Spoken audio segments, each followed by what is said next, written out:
Kita kembali dalam breaking news, eksekusi mati tahap ketiga, dan kita kembali untuk mengetahui situasi terkini dari Nusa Kambangan, Jawa Tengah bersama Nizar Herit. Nizar, sampai saat ini memang belum ada konfirmasi dari pihak Kejaksaan Agung terkait dengan nama-nama ataupun terkait dengan 14 terpidana kasus narkoba ini, eksekusi mati. Tapi apakah Anda di lapangan melihat atau mendapatkan informasi dari otoritas kejaksaan maupun pihak BNN terkait kepastian ataupun terkait berapa nama yang pada akhirnya dieksekusi mati? Stefani, 15 menit yang lalu saya melaporkan berdasarkan data yang saya terima melalui pesan singkat oleh wakil dari atau perwakilan dari Lapas dan Kejaksaan yang saat ini sedang berada di Lapas Nusa Kambangan menyatakan bahwa eksekusi sudah dilaksanakan, namun ada beberapa nama yang memang ditunda karena terbentur upaya hukum. Baru saja saya juga terima update informasi dari narasumber kami yang ada di Lapas bahwa Freddy Budiman, terpidana mati asal Surabaya yang menuai kontroversi, dinyatakan sudah dieksekusi. Ini artinya Freddy masuk dalam upaya hukum yang baru saja ditolak oleh Mahkamah Agung. Freddy memastikan bahwa Freddy sudah selesai, tidak ada lagi upaya hukum, dan perjalanan panjang Freddy Budiman dalam menempuh upaya hukum, dalam menempuh peradilannya terkait dengan kasus kepemilikan 1,4 juta butir pil ekstasi sudah selesai karena Freddy Budiman dinyatakan sudah selesai dieksekusi. Namun terkait siapa nama yang ditunda dari daftar eksekusi, kami masih belum menerima kepastiannya dan kami akan menunggu informasi yang valid dari pihak kejaksaan. Saya mengingat kasus penundaan beberapa nama terpidana mati mengingatkan saya terhadap Mary Jane, terpidana mati asal Filipina yang pada gelombang kedua namanya sudah dimasukkan, namun menjelang detik-detik eksekusi mati, Mary Jane dibatalkan karena ada upaya hukum di negaranya, Filipina. Nah, ada benang merah yang patut digarisbawahi, mungkin juga Bang Henry di studio bisa menjawabnya, karena memang setelah putusan dari Mahkamah Konstitusi mengizinkan bahwa PK bisa diajukan berkali-kali, namun ada SEMA atau surat edaran Mahkamah Agung yang menolak bahwa kasus pidana tidak ada PK lebih dari sekali. Inilah yang masih tanda tanya, apakah terkait dengan upaya hukum PK ataupun gerasi yang saat ini menjadi keputusan jaksa eksekutor untuk menunda beberapa nama terpidana mati yang rencananya sudah dilaksanakan atau yang sebelumnya sudah masuk 14 daftar nama terpidana mati. Stefani. Ahok juga mengungkap sejarah izin reklamasi yang diberikan pemerintah pada pihak pengembang. Menurutnya, kepres izin pulau reklamasi sudah ada sejak tahun 1995 pada saat era Presiden Soeharto. Ahok menuturkan keputusan Presiden atau Kepres Presiden Soeharto saat itu bernomor 52 tahun 97 tentang rencana reklamasi Pantai Utara Jakarta. Dalam Kepres tersebut juga dituangkan bentuk dan jumlah pulau reklamasi yang direncanakan. Reklamasi baru dilakukan pada tahun 97 atau 2 tahun setelah Kepres tersebut dikeluarkan dengan nama Pulau Manggala Kaweah Yuda. Ahok melanjutkan, pembuatan pulau reklamasi sempat terhenti lantaran krisis moneter yang melanda Indonesia dalam kurun waktu tahun 97 hingga 98. Hingga kini ada satu pulau yang sudah jadi dan digunakan, yaitu Pulau N yang lebih dikenal dengan nama New Tanjung Priuk. Sebetulnya setelah tahun 95, jadi di Kepres ini mengamanatkan pasal 4, wewenang dan tanggung jawab reklamasi Pantura berada pada gubernur kepala daerah khusus ibu kota Jakarta. Nah, setelah ini tahun 97, pertama kali dibuat reklamasi itu Pulau Manggala Kaweah Yuda MKI tahun 97. Jadi dimulai tahun 97. 97. Letaknya juga di pantai. Sama lah. Hanya setelah Krismon Mei 98 kejadian reklamasi ini berhenti. Sementara itu, Jaksa Penuntut Umum memutar percakapan antara staf khusus Gubernur DKI Jakarta Suni Tanuwijaya bersama Ketua Komisi D DKI Jakarta Muhammad Sanusi. Dalam percakapan tersebut, JPU melihat ada beberapa kalimat yang dinilai menjurus kepada dugaan korupsi. Kecil. Satu persatu percakapan hasil sadapan dari penyidik KPK dibuka dalam persidangan kasus suap pembahasan reklamasi Teluk Jakarta di Pengadilan Tipikor Jakarta. JPU dari KPK mempertanyakan maksud isi percakapan kepada Suni Tanuwijaya. Dalam sidang, Suni berkilah jika pembicaraannya tersebut sama sekali tidak mengarah-ngarah pada upaya suap. Dalam sidang ini, Ahok dan Suni dipanggil sebagai saksi dalam kasus suap reklamasi Jakarta selama 6 jam. Itu di pasal 4 dan perjanjian. Nah, menurut saya ada baiknya kalau memang apapun arti yang dia sampaikan, saya berusaha untuk tidak menginterpretasikan, saya bilang sampaikan saja kepada orang-orang yang terkait dengan hal ini. Nah, pada saat ini saudara Sanusi mengatakan nggak ada istilah, gitulah. Yang maksud nggak ada istilah? Nggak tahu, makanya saya bilang bicara aja ini dengan orang-orang yang terkait. Apakah yang saudara masukkan itu, saudara tangkap dari penyampaian Sanusi adalah uang, tidak ada isi? Tidak bisa saya interpretasikan begitu. Maka memang ketika di dalam proses penyidikan itu penyidik meminta saya untuk mengatakan hal tersebut, saya katakan saya tidak bisa katakan hal tersebut karena saya tidak tahu betul apa yang dia maksud. Kalau dipaksakan saya untuk menjawab, ya nggak bisa. Nanti saya melakukan fitnah terhadap Sanusi. Kenapa saudara menjawab dulu udah lapor si Budi segala?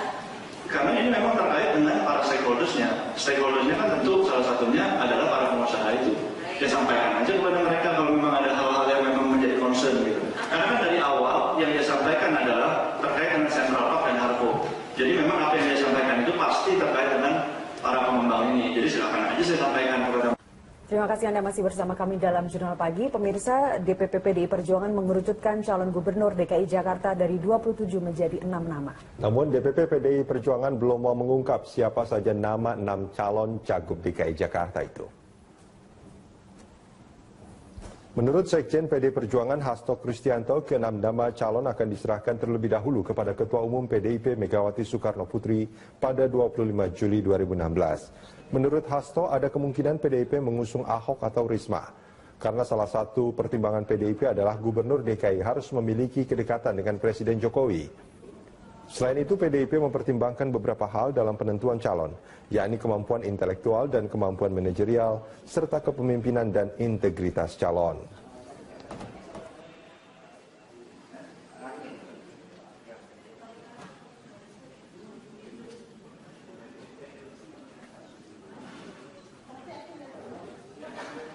Selain itu kami juga harus mendengarkan masukan dari Bapak Presiden, mengingat menjadi Gubernur DKI, koordinasi pemerintahan dengan Presiden itu sangat intens, sehingga Gubernur DKI juga harus bisa bekerja sama dengan baik dengan Bapak Presiden. Ya memungkinkan, Pak Ahok memungkinkan, Ibu Risma memungkinkan, dan nama-nama kepala daerah yang dinilai berhasil juga memungkinkan.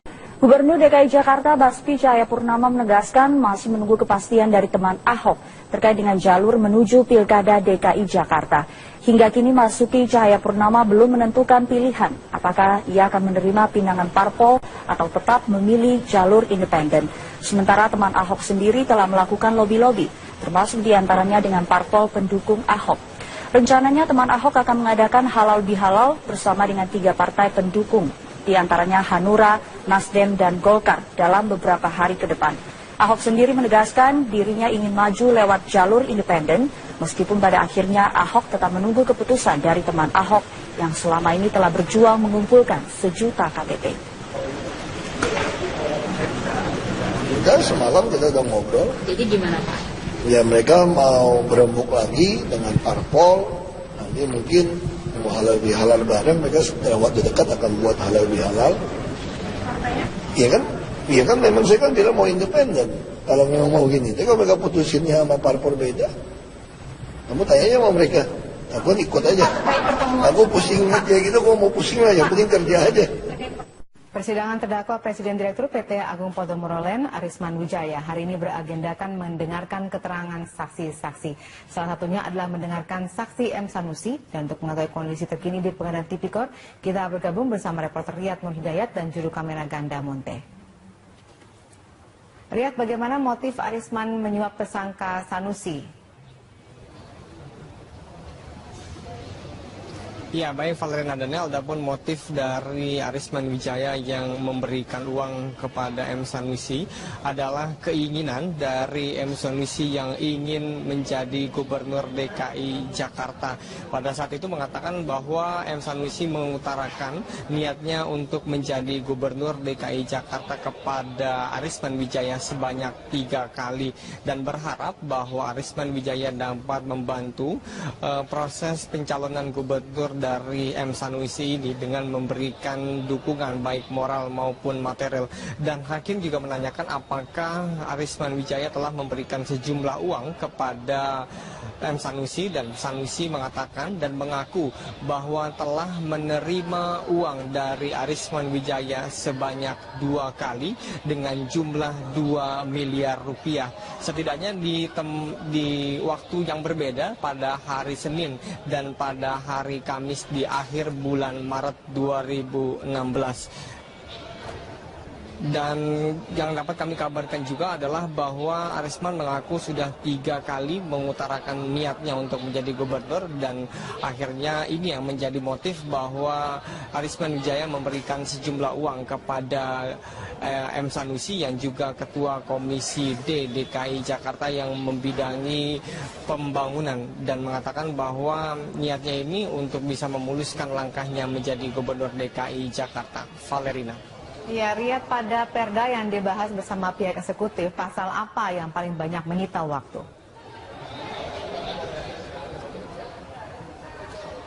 Ya, adapun yang menjadi perdebatan di antara Dewan DKI Jakarta pada saat itu adalah membahas tentang tambahan kontribusi pengembang 15% dari nilai NJOP tahun berjalan yang diajukan oleh pemerintah DKI Jakarta. Namun menurut Pemprov DKI Jakarta atau menurut Dewan, alasan dari Pemprov mengajukan 15% tambahan kontribusi tidak memiliki dasar hukum yang kuat. Oleh karena itu, Dewan menolak dari rencana Pemprov DKI Jakarta yang mengajukan 15% tersebut dan menganjurkan agar dibuat sebanyak pergub yang dibuat oleh Gubernur DKI Jakarta, yaitu Basuki Cahayapurnama. Dan setidaknya pembahasan alat ini dibahas sampai 2 kali dan tidak menemukan titik terang sampai Dewan merekomendasikan peraturan gubernur atau pergub DKI Jakarta. Valerina. Baik, terima kasih reporter Riyad Nur Hidayat dan juru kamera Ganda Monte melaporkan dari Jakarta. Partai Golkar menjadi parpol ketiga yang menegaskan dukungan kepada Basuki Cahayapurnama untuk berlaga di Pilkada Jakarta tahun depan.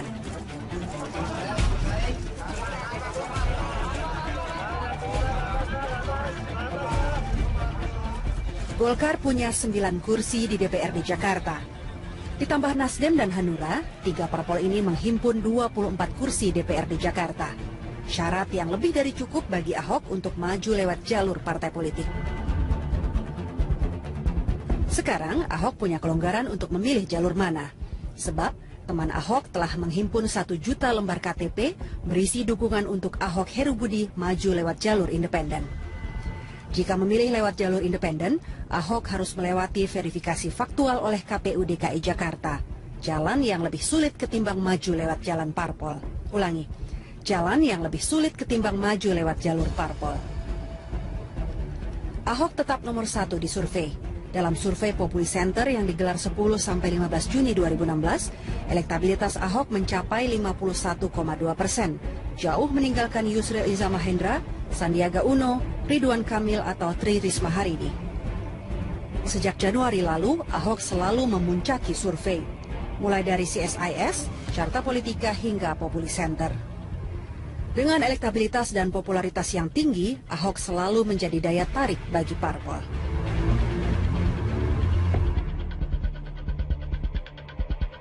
Pemirsa, senang berjumpa kembali dengan Anda dalam DPS To The Point kali ini. Apa kabar Anda? Politik menuju Pilkada Jakarta tahun 2017 menempatkan Basuki Cahayapurnama sebagai narasi utama. Hingga sekarang, Ahok masih nomor 1 di sejumlah survei, baik elektabilitas maupun popularitasnya di depan masyarakat Jakarta.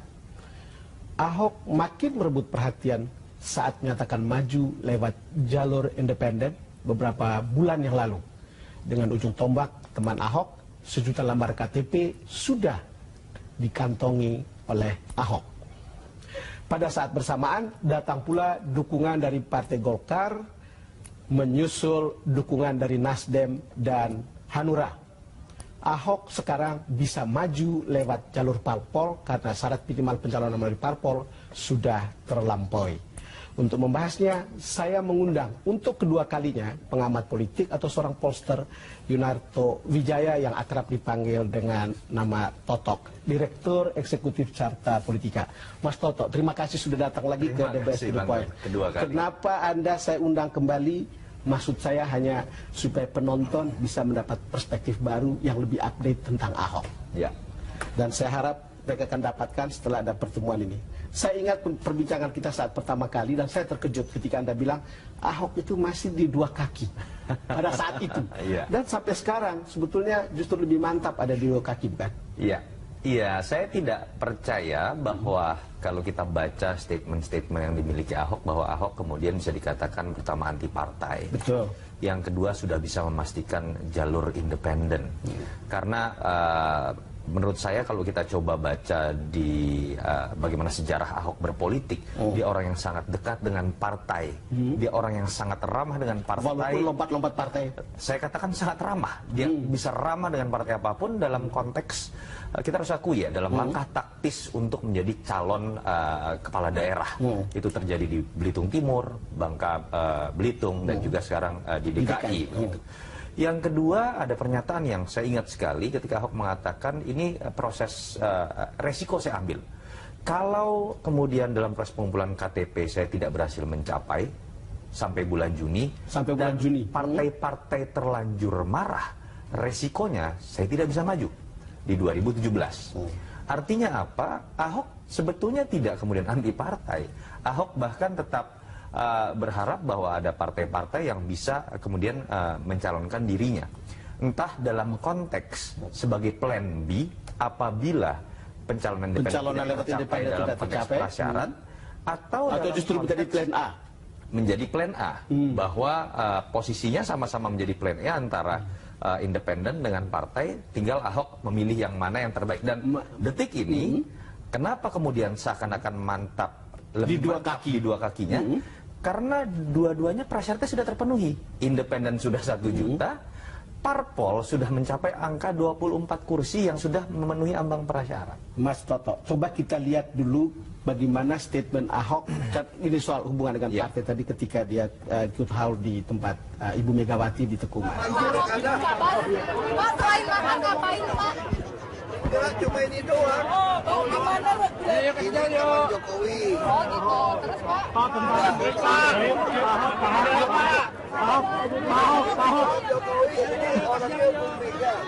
Ini temannya Jokowi, orangnya Bu Mega. Saya teringat pada statement Anda bahwa bagaimana lihainya Ahok memelihara hubungan dengan partai yang barusan Anda ngomong. Iya. Ahok biar bagaimanapun tetap harus dilihat sebagai seorang politisi.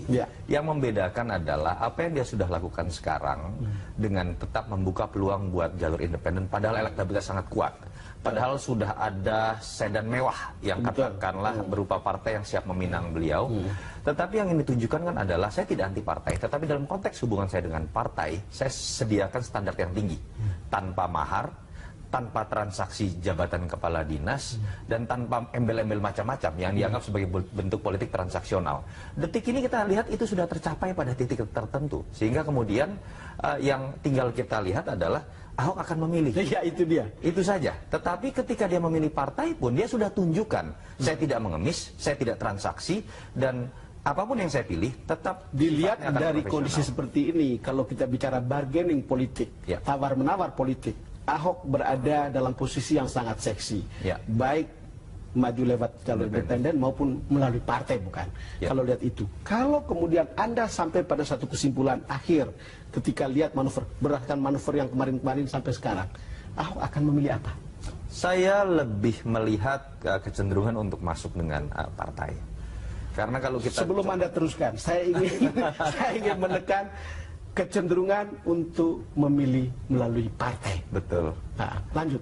Ya, saya pikir jelas kalau kita coba baca bagaimana rentetan Ahok kemudian sampai pada persimpangan yang membingungkan sebagian orang-orang yang sudah menyerahkan KTP, Betul. membingungkan orang-orang yang sudah menyatakan diri menjadi pendukung Ahok, termasuk para pengamat. Teman Ahok bagaimana? Ikut bingung atau? Kalau menurut saya malah indikasi bahwa Ahok sangat mungkin sekarang berbalik ke partai ketika teman-teman Ahok sudah sebetulnya mengeluarkan beberapa pernyataan implisit. Pertama, apapun yang kita pilih, apapun yang Pak Ahok pilih, kita akan backup. Apapun yang Pak Ahok pilih akan di backup. Betul, itu poin pertama. Poin kedua, kami ingin mengingatkan, dari teman-teman Ahok kemudian mengatakan, kami ingin mengingatkan bahwa tujuan awal kami mendirikan teman Ahok dan menyediakan jalur mengantar Ahok untuk mengantar Ahok, mengamankan Ahok yang saat itu bertarung dengan DPRD dan hampir tidak ada partai yang bersahabat.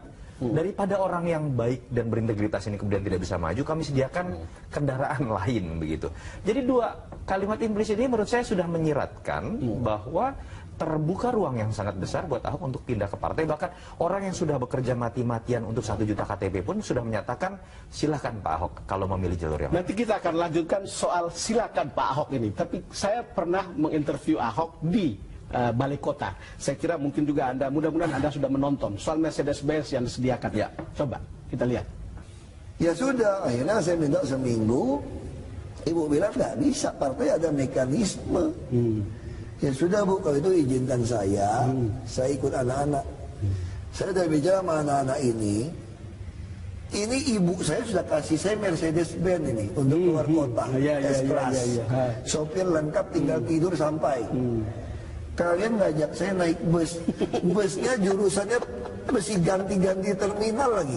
Kita nggak tahu berhenti di mana. Saya bilang sama mereka, kalian nggak salah. Nggak lebih baik ikut ini lebih aman. Terus dia jawab saya gini, begini loh Pak, anak-anak ini kan. Saya juga nggak kenal mereka sebetulnya. Kalau naik mobil mewah, Bapak sendirian. Kalau naik bus, bareng rame-rame, dia bilang. Mas Toto dengarkan statement Ahok, artinya riwayat hubungannya dengan Ibu Mega soal pilihan independen ini.